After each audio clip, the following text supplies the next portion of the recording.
സ്ഥാനാർത്ഥിത്വം വാഗ്ദാനം ചെയ്ത് മുസ്ലിം ലീഗ് നേതാവ് അബ്ദുറഹ്മാൻ രണ്ടത്താണിയെ സമീപിച്ച് CPM. തിരൂരങ്ങാടിയിൽ LDF സ്ഥാനാർത്ഥി അയക്കാനാണ് ആലോചന. PMA സമീറിനെ തിരൂരങ്ങാടിയിൽ ലീഗ് സ്ഥാനാർത്ഥിയാക്കിയതിനെതിരെ രണ്ടത്താണി നേരത്തെ രംഗത്തെത്തിയിരുന്നു. ഈ അതൃപ്തി മുതലാക്കാനാണ് CPM ശ്രമിക്കുന്നത്. ഒരു കമ്മിറ്റിയും ആവശ്യപ്പെടാതെയാണ് സമീറിനെ സ്ഥാനാർത്ഥിയാക്കിയതെന്നാണ് അബ്ദുറഹ്മാൻ പറഞ്ഞത്. അർഹതയുള്ളവരെ തഴഞ്ഞുവെന്നും ഇതിന്റെ മാനദണ്ഡം ചോദ്യം ചെയ്താൽ അച്ചടക്ക ലംഘനമായി കാണരുതെന്നും രണ്ടത്താണി ഫേസ്ബുക്കിൽ വിമർശിച്ചിരുന്നു. പിന്നാലെയാണ് അദ്ദേഹത്തെ CPM സമീപിക്കുന്നത്.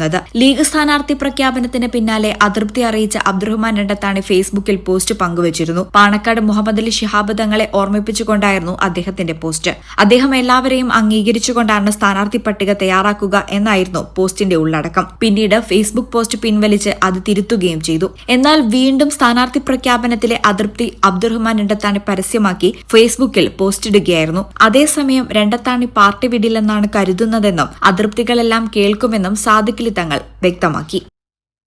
ഈ ചാനൽ തിരൂരങ്ങാടി. BSc ഒപ്റ്റോമെട്രി ഒരു പ്രൊഫഷണൽ കോഴ്സാണ്. ഇതൊരു പ്രാക്ടിക്കൽ ഓറിയന്റഡ് കോഴ്സും കൂടിയാണ്. ക്ലാസ്സിൽ പഠിക്കുന്നതിനേക്കാൾ ക്ലിനിക്കൽ എക്സ്പോഷർ കൂടുതൽ വേണ്ടൊരു മേഖലയും കൂടിയാണ്. അൽസലാമ ഐ ഹോസ്പിറ്റലിൽ ആവശ്യത്തിലധികം ക്ലിനിക്കൽ എക്സ്പോഷർ നമുക്ക് ലഭിക്കുന്നുണ്ട്. അതുകൊണ്ട് തന്നെ വേഗത്തിൽ പഠിക്കാൻ പറ്റുന്നു, എല്ലാം മനസ്സിലാക്കാനും പറ്റുന്നു. We are very happy to be the part of Al Salama Optometry College.